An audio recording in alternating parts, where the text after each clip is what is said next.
together, man. They're all in sync. Look at the hands. That's spooky. Yeah, imagine Those that. motherfuckers, if somebody reignites them, Imagine they'll that take over horde the is world coming. again. They will take over the world again if there's enough of them. Imagine that horde coming at you, bro. What a fucking crazy line of DNA. You know, a line of people that just were conquerors. Sturdy motherfuckers. Sturdy, giant motherfuckers who did mushroom. They did a... Did mushroom. First contact, the Viking versus Native American battles. I heard stuff about this. Never read anything about that. First Europeans were actually Vikings. From somewhere I read, don't quote me on this, but from somewhere I read, Vikings were the first ones to approach Native Americans. And I don't know if this is true or not, but I don't think they even stayed there for that long, but I might be wrong.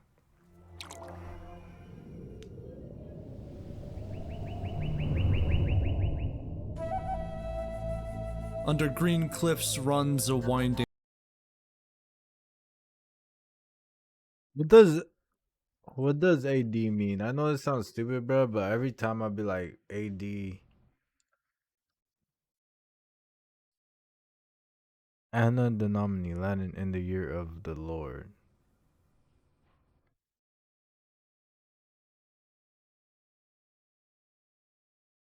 Why the fuck? And BC dedicating the years. So AD and BC. See, bro, religions, bro, like humans, bro, humans were built to believe. And whatever you believe is where you're around, bro. Like, that's the I truly believe there's a God. I think everyone believes there's a God, but everyone has a different depiction of what God is. You know what I'm saying? There's a God, no matter what, bro. But like the fact that they put AD and BC, it makes sense, but they could have based it on something else. That's how it's always been, though, right? I guess. Disturbed by a lone navigator, a man striking forward in a canoe meant for three. The 8 companions with whom he set out have been abducted by pale and bearded men, armed with radiant weapons and shields. The man reaches his village, tells them of the ambush, and then rallies a war party for the counterattack. His people are native to the land. Long ago, their ancestors...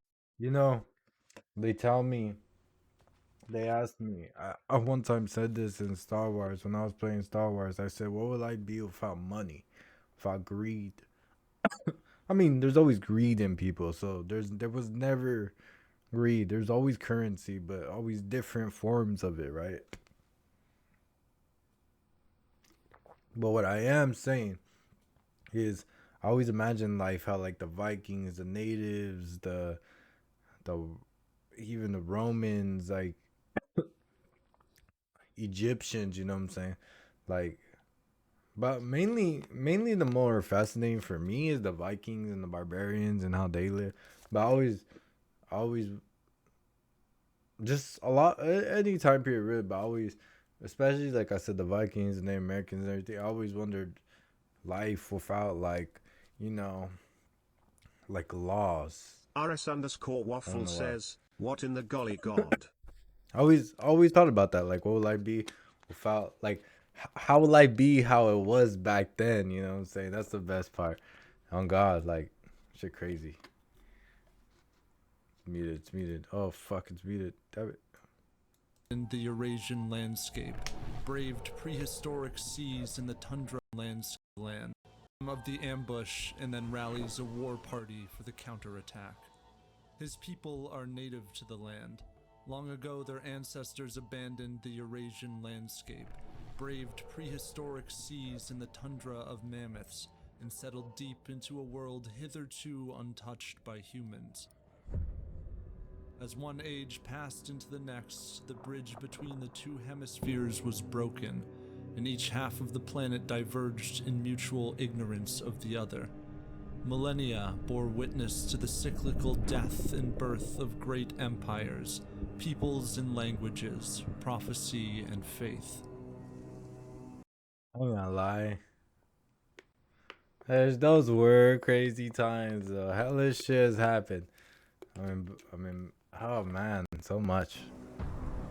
The Vikings of Scandinavia, having ravaged Europe and established outposts on Iceland and Greenland, have just interrupted tens of thousands of years of hemispheric estrangement. They promptly kill their 8 Native American captives. This small band of Norsemen are led by Thorvald Eriksson. His brother Leif earlier made landfall on the American coast, but failed to encounter any native inhabitants. Now the swarm of indigenous canoes comes into view. The Vikings gather to their ship for cover. A staccato rain of stonehead arrows beats against their raised shields. After some time, the siege ends, and the indigenous people paddle away. But a fateful arrow protrudes from the trembling side of Thorvald Eriksson. He asks his men to lay him to rest in this foreign soil, with a pair of crosses at his head and feet. After the captain's final orders are carried out, his men return to the American settlement founded by Leif Erikson, and return to Greenland in the spring.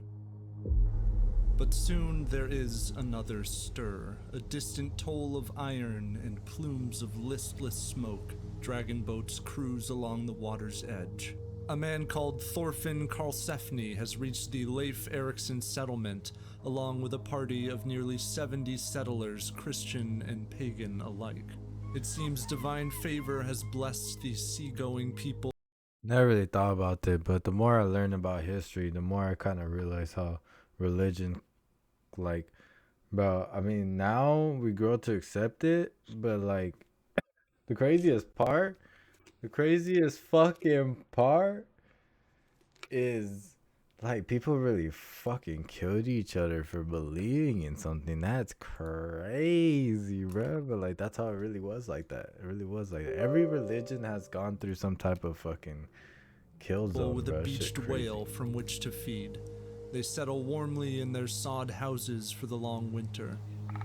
One day, out of the spring woods, people appear. Although frightened at first by the Norse bull, they soon open their packs to present. Which who would think? I'm just learning about the Vikings and Native Americans and how they first came about. Vikings were actually the first Europeans to come to America in general, but they didn't stay for that long, and a lot of people don't know that. So no, motherfucker, it wasn't Columbus, bitch. Yes, you fat bitch. It wasn't Columbus. It was Worn pelts from the local fauna and gesture toward the Norse weapons. Through guarded and fumbling attempts to communicate, Karlsefni makes clear that he will not trade his iron weapons. Actually, Columbus was the one that founded, like, technically America, so technically Instead, he offers the milk of their livestock. The Native Americans take delight in the strange beverage, trading all of their pelts for it. Then they disappear again. Karlsefni orders his men to build a palisade around the settlement. The people return in the fall in greater numbers with more pelts. In the tense reunion, one Native American attempts to take an iron weapon, and a Viking strikes him dead. The other Native Americans flee, but Karlsefni anticipates retaliation. He sends out his Norse warriors to lure them into the forest, and then they ambush them. Tomahawk and arrow meet axe and shield. The Vikings scatter the Native Americans and leave a number of them dead in the woods. Karlsefni's expedition remains at the settlement for the winter. Then they load their ships with American grapes and pelts. Oh my god, it's a shooting blade. Oh, I would not want to die by a bow and arrow. And depart. This story comes directly from the Saga of the Greenlanders, one of 2 Icelandic sagas that record the Viking settlement of Greenland, Leif Erikson's voyage to mainland America, and the Viking expeditions to the American lands they called Markland, Helluland, and Vinland. The other, called the Saga of Eric the Red, tells this same fundamental story with important differences. It combines the expeditions of Thorvald and Karlsefni into one. I don't know too much about Vikings, but I do know about Eric the Red because I recently watched that show too, the Valhalla Striker one. Suka 999 says, Wall. Ragnar the Red. Well, it's just a famous name. So not a lot of people know who, like, a lot of people think. So a lot of people have stories about Ragnar the Red, but it's just not a lot of people like know if those stories are true. So there's a lot of stories that tell about different people, but they say it's Ragnar the Red, if that makes sense, you know? And so like no one really knows if it's just one person or 100 stories put into one person. You get what I'm trying to say, chat? Um, but yeah. 2 minutes? That's not how it works. You just literally lost all your points, bro. Like, bruh. First off, and records a massive battle in which Native Americans kill multiple fleeing Vikings, who are in turn only rescued when the brave woman Freydis scares off the Native Americans by beating her exposed breast with a sword. whoa. Expose what? Hold up. Saga of Eric the Red tells this same fundamental story with important differences. It combines the expeditions of Thorvald and Karlsefni into one, and records a massive battle in which Native Americans kill multiple fleeing Vikings, who are in turn only rescued when the brave woman Freydis scares off the Native Americans by beating her exposed breast with a sword. What did he Both say? sagas are the products of oral histories. Is Freydis a real person? I thought that was just made up.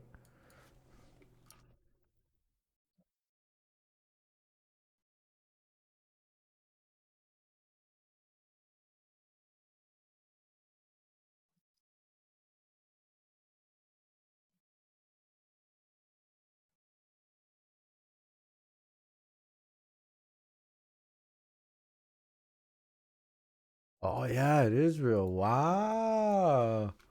I didn't know that. I didn't know that was a.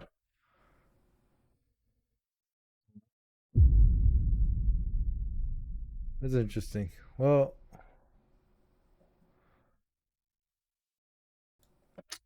Probably first written down in the early 1200s. Each is clouded by medieval folklore. Corpses reanimate to give prophecies, and disembodied voices guide the explorers. In Eric's saga, Thorvald is killed when a one-legged creature shoots an arrow into his groin. These stories are the relics of the what one-legged creature are you talking about, sir? Because you gotta be specific, my friend. closing of an age. As Viking clans Did you get shot by a fish? coalesce into kingdoms, and the Scandinavian settlements on Greenland are abandoned, and the old tales of a short-lived quest to a western land are resigned to a compendium of rumor and fable, to be told around the hearth or carried far by the traveling merchant. It's in Italy around 1340 that a monk relays what he's heard of Markland. Further westwards, there is another land named Markalata, where giants live. So crazy how like like we're so fortunate to learn about like our like literally our ancestors, bro. Like people from back then. Like it's just so crazy that like we're this smart. I'm not even gonna lie.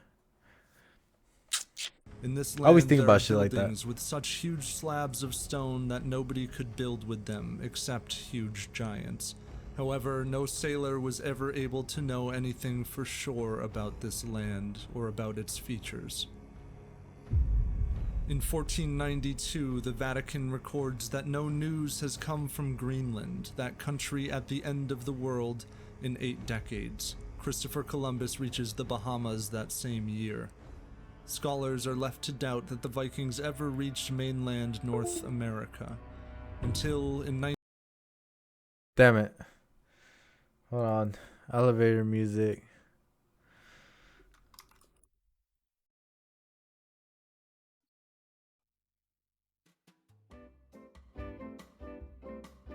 You need to change the camera.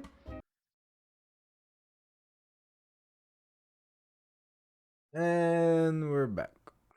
archaeologists in Newfoundland discover mounded ruins. Excavations will resurface sod houses, an iron forge, and chopped wood recently dated to the year 1021. Here, the contemporaries of the Erickson brothers and Karlsefni may have traded with indigenous people. I was thinking about getting Skyrim too. Someone mentioned Skyrim earlier. I was thinking about getting Skyrim because recently, I don't know why. I never watch Roman shit and nothing like that. And then I started like watching shit and I started getting more into it. Cause I watched the typical shit like Spartan and shit. I think that's the movie's name. I watched that and everything, but that's like the typical shit. I started watching Viking Valhalla. I started watching like Barbarians, and now I'm like into it. And I'm watching some other show called The Last Kingdom. It's aight.